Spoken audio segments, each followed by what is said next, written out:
ఆయన్ని ఎప్పుడు స్తుతించాలి, ఎప్పుడు కృతజ్ఞత తెలియపరచాలి, ఎప్పుడు ఆరాధించాలి? ఎప్పుడు స్తుతించాలి, ఎప్పుడు కృతజ్ఞత తెలియపరచాలి, ఎప్పుడు ఆరాధించాలి? ఆదివారం ఒక్కరోజా, శుక్రవారం ఒక్కరోజా, మరి ఎప్పుడు?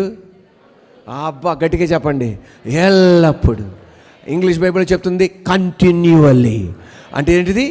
ఎల్లప్పుడు ఆయన్ని స్తుతించాలి, కృతజ్ఞత తెలియపరచాలి, ఆరాధించాలి. ఎప్పుడు? ఇలాగనండి. అంటే సగమే చెప్తున్నారు, అంటే సగం రోజులేనా? కాదు, గట్టి చెప్పండి. ఎల్లప్పుడు, ఎల్లప్పుడు ఆయన కృతజ్ఞత తెలియపరచాలి, కంటిన్యూవల్లీ ఆయన్ని కృతజ్ఞతలు స్తుతించాలి, ఆరాధించాలి. హెబ్రీయులకు రాసిన పత్రిక 13వ అధ్యాయం 15వ వాక్యం. కాబట్టి ఆయన ద్వారా మనము దేవునికి అప్పుడప్పుడును, మళ్ళా చదవండి, మీరు కరెక్ట్గా చదివారు. చెప్పండి.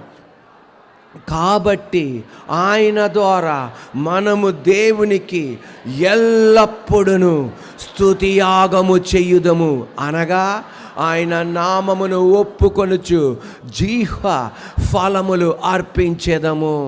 Through Jesus therefore let us continually offer to God a sacrifice of praise, the fruit of lips that openly profess his name. The fruit of lips.